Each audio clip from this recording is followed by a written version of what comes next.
His opponent in the bottom left, also a BlizzCon champion. In the red, he is sOs!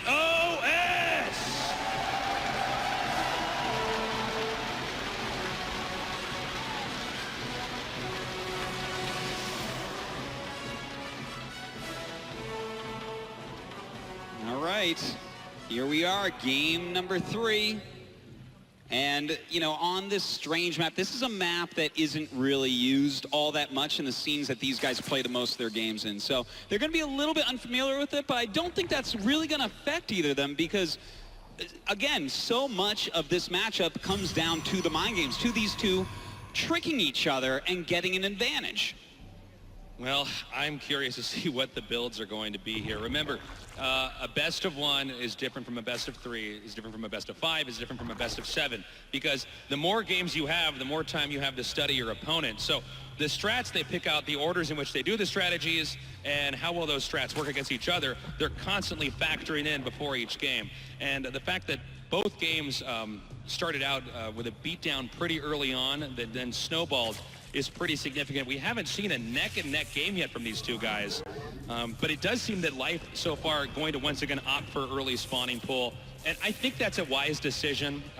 If I was in Life's shoes, I would not be comfortable not having the ability to defend myself. You can't really gamble that much against sOs. Yeah, you got to be careful about that. And, you know, I'm interested to see how greedy sOs gets against this. It's obviously, you know, a very fast speed build. We saw him do something somewhat similar in his previous Zerg vs. Protoss matches, where you get a lot of speedlings. You can break down those back rocks and do an attack, but sOs, I think he's going to be ready for everything, and he's already got a Nexus halfway done, so if this doesn't hurt him, he's going to be way ahead. That's very true. I mean, if you're going for anything that can attack early, you're probably not going for your economics early. So this is going to be something that if he doesn't do damage with, sOs will end up ahead.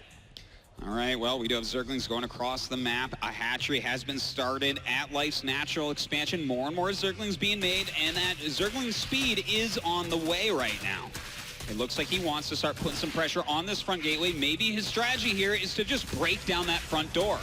Now, no, what Life's doing, he's attacking the gateway. He wants to try to run around, but sOs's control is pretty solid here. I don't think it's going to end up happening, but he is bruising the gateway pretty badly. Yeah, that is true. Definitely something that sOs has to watch. That's why he has to keep dancing these Zealots out. Now remember, almost the same thing was happening to Classic on this map, and Classic let the Zerglings in. Will sOs make that same mistake? Speedlings backing up now, and actually many more lings on the way.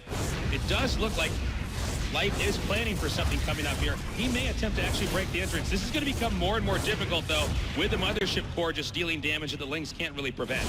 And bad rally there. That was a really bad rally. That's actually, it means a lot more than you think, because we knew how many more Zerglings were being made back at home, but having those two then rally in there is going to be a problem. Yeah, the main part here was the fact that he kept showing only that initial group of Zerglings that sOs saw. So when he sees two more that are obviously on a rally, and let me tell you, he plays a lot of StarCraft 2, he knows that that was a rally point. So he knows more lings are on the way. Look at this, he's making a forge, he's getting a sentry. Oh my God, the gateway is getting low. Ooh. He might be able to break in. It goes down, still to a wall up. But let's focus on what the strategy is here for Life. Life attacking the front. Meanwhile, he's trying to dig a hole into the back here. This is going to become a problem if sOs can't manage to cover everything from every side.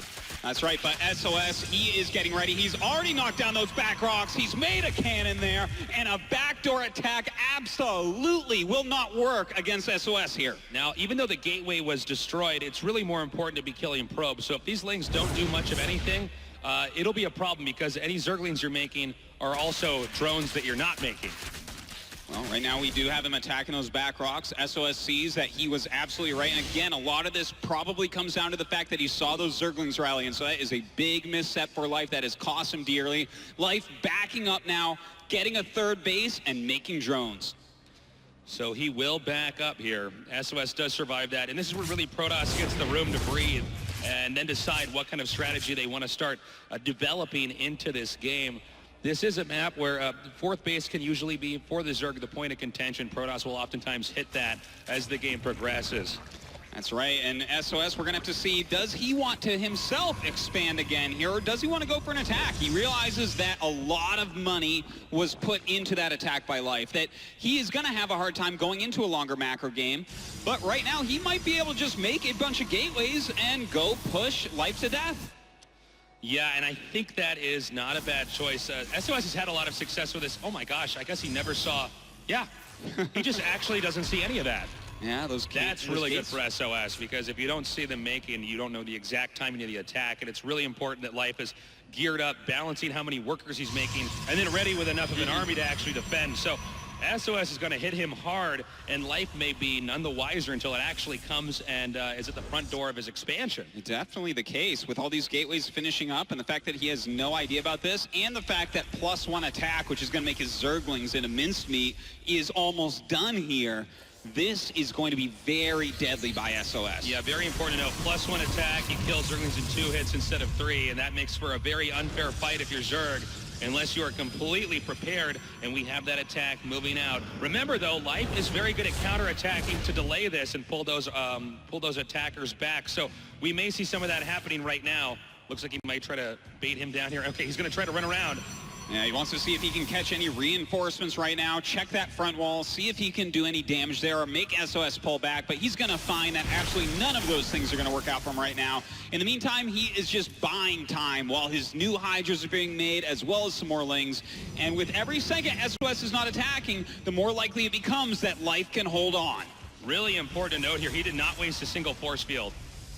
So he has saved all of that for this attack. He's leapfrogging pylons forward to reinforce, and it looks like this attack is about to begin. All right, here we go. Some nice force fields going down. He's got to zone out those Hydralisks. He needs to keep the sentries alive as well. Already one does fall down, but he's picking off a Queen as well as a few Hydras. He's got to back up. That's a pretty difficult concave to deal with. Stalker's being warped in, and they're going to have to go ahead and connect with the rest of this army. One Stalker goes down, Lynx retreat back.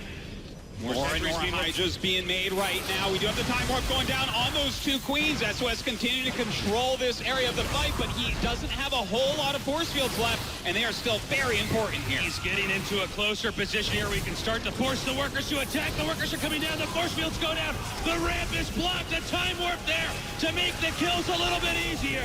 And it looks like he is continuing to force field that ramp. A beautiful move as 2 of the hatcheries are above it.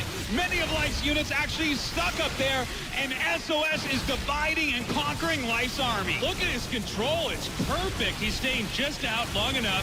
He's got just enough sentries. He keeps locking out the ramp so reinforcements from the main can't get in there. He even keeps... there it is. GG. Unbelievable. Oh, man. What a game there by SOS.